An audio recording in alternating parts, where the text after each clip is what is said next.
వ్రతశాల ఇది నా యేసు నివసించశాల.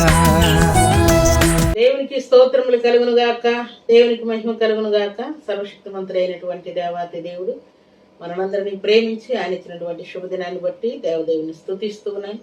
మీ అందరికీ శుభములు వందనములు తెలియజేస్తున్నాను. ప్రియులారా, ఈ ఉదయకాల సమయంలో సర్వాధికారి ప్రతి ఉదయం ఒక శ్రేష్టమైన వాక్కుని ఇచ్చినట్లుగా ఈ శుభదినాన్ని కూడా సర్వాధికారి మనకిచ్చిన లేఖన భాగం చదువుకుందాం. పరిశుద్ధ గ్రంథంలో నుండి మొదటి రాజుల గ్రంథం 10వ అధ్యాయం. నీ సేవకుల భాగ్యము మంచిది, ఎల్లప్పుడూ నీ సముఖమున నిలిచి నీ జ్ఞాన సంభాషణ వినుచుండు. నీ సేవకులైన వీరి భాగ్యము మంచిది. దేవుడి శ్రేష్టమైన మాటలు దీవించి ఆశీర్వదించును గాక. సర్వశక్తిమంతుడైనటువంటి దేవాతి దేవుడు ఈ శుభదినాన మనకిచ్చినటువంటి లేఖన భాగంలో సర్వాధికారి తన ప్రియబిడ్డలైనటువంటి వారికి దేవుడు ఇచ్చినటువంటి మహా గొప్ప కృప భాగ్యము ఏంటి అంటే, సొలొమోను మహారాజుకు దేవుడు ఇచ్చినటువంటి జ్ఞానవాక్కును బట్టి లోకులందరూ ఆయన దగ్గరికి పరిగెత్తుకుని వచ్చినట్లు వ్రాయబడింది. ప్రియులారా, ఈ శుభదినాన శేవదేశం నుండి వచ్చినటువంటి శేవదేశపు రాణి సొలొమోను మహారాజు పనివారిని చూసి, ఆ పరిస్థితులను చూసి, ఆయన భాగ్యమును చూసి, ఆయన జ్ఞానవాక్కును విని ఆమె ఈ చక్కని మాట పలుకుతూ ఉంది. ప్రియులారా, నీ సేవకుల భాగ్యం మంచిది, ఎల్లప్పుడూ నీ సముఖమున నిలిచి నీ జ్ఞాన సంభాషణ వినుచుండు. నీ సేవకులైన వీరి భాగ్యము మంచిది.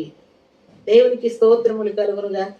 నిజముగా దేవుని యొక్క ప్రభావముతో కూడినటువంటి వాక్కును కలిగినటువంటి భక్తులు వారి నోట నుండి పలుకుతున్నటువంటి ప్రతి మాట కూడా భాగ్యం వంటిదే. ప్రియులారా, శేబదేశపు రాణి సొలొమోను మహారాజు యొక్క వాక్కును, అక్కడ ఉన్నటువంటి సకల పరిస్థితులను, అక్కడ ఉన్నటువంటి అష్టైశ్వర్యములను, ధన ఘనతలను సమస్తమును కనిపెట్టి, ఆయన జ్ఞానవాక్కును కూడా కనిపెట్టి నీ పని వారు ఎంతో భాగ్యవంతులని అంటారు.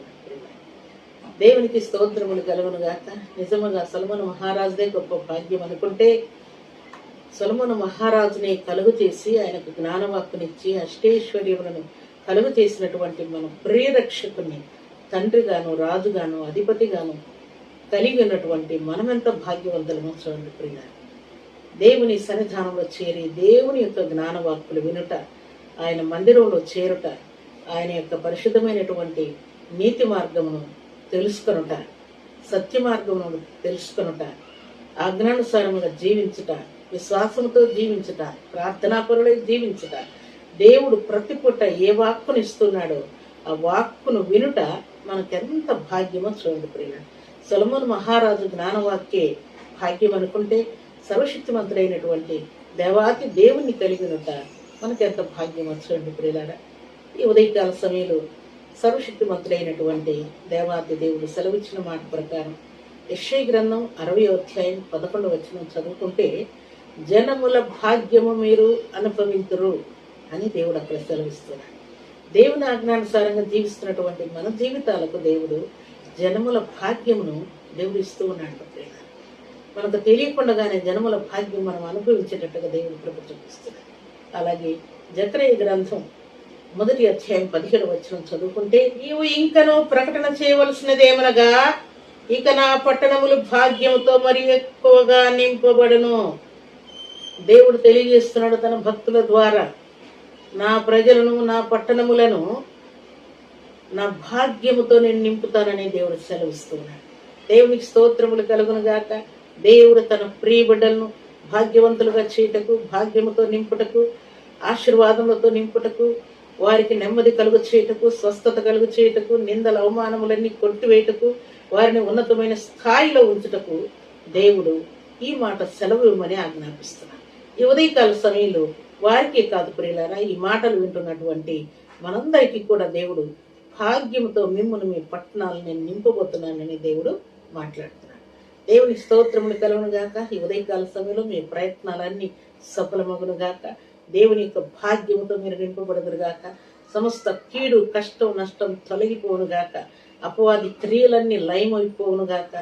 దేవుని యొక్క ప్రత్యేకమైనటువంటి ఆశీర్వాదపు జల్లులు ఆయన భాగ్యముతో మీరందరూ కూడా నింపబడుదురుగాక. అలాంటి కృపా భాగ్యం సర్వశక్తిమంతుడైనటువంటి దేవాతి దేవుడు సర్వ సమృద్ధిగా మనందరికీ అనుగ్రహించి ఆశీర్వదించును గాక. ఆమేన్. ప్రార్థన చేసుకుందాం. భూమి ఆకాశములను కలుగు చేసిన మా తండ్రి, మీకు కృతజ్ఞతలయ్యా. ఈ ఉదయకాల సమయంలో భక్తుడైనటువంటి సొలొమోను మహారాజుకు మీరు ఇచ్చినటువంటి భాగ్యమును బట్టి కీర్తిస్తూనే, ఈ భాగ్యమును బట్టి తండ్రి శాపదేశపు రాణి నీ వారు, నీ పనివారు, నీ జ్ఞానవాక్కులు వింటున్నటువంటి నీ పనివారు ఎంతో భాగ్యవంతులని తండ్రి ఆమె వర్ణించినట్టుగా నిజముగా సొలొమోను మహారాజు కంటే కూడా నా తండ్రి ఇహలోక సంబంధమైన పేరు ప్రఖ్యాతుల కంటే ఘనతల కంటే కూడా మిక్కుటమైనటువంటి మీ కృపను, మీ జ్ఞానవాక్కును, నా తండ్రి మీ లేఖన భాగములను మీరు మాకిచ్చి గొప్ప రక్షణనిచ్చి మమ్మల్ని భాగ్యవంతులుగా తీర్చినందుకై స్తుతిస్తూ ఉన్నాను తండ్రి. ఈ మాటలు మీ బిడ్డలందరికీ దీవెనకరంగా ఆశీర్వాదకరంగా మీరు ఉంచినందుకై కృతజ్ఞత స్తుతులు స్తోత్రములు వందనములు చెల్లించుకున్నాను. మీ సన్నిధిలో చేరిన బిడ్డలందరినీ కూడా మీరు ఇలాగున ఆశీర్వదించినందుకై, మీ మేలుల చేత బిడ్డల్ని తృప్తిపరిచినందుకై, సమస్త కీడు కష్టం కొట్టివేసినందుకై, దరిద్రత తోలి వేసినందుకై స్తుతులు చెల్లించుకుంటూ యేసుక్రీస్తు పరిశుద్ధమైన నామములో ఈ మాటలు మీ బిడ్డలందరికీ దీవెనకరం ఉంచుకొని, ఈ దినం బర్త్డేలు మ్యారేజ్ డేలు జరుపుకున్న బిడ్డలకును దీవెన దయచేయమని యేసు పరిశుద్ధమైన నామమున స్తుతించి ప్రార్థించి అడిగి వేడుకుంటున్నాను తండ్రి. ఆమేన్.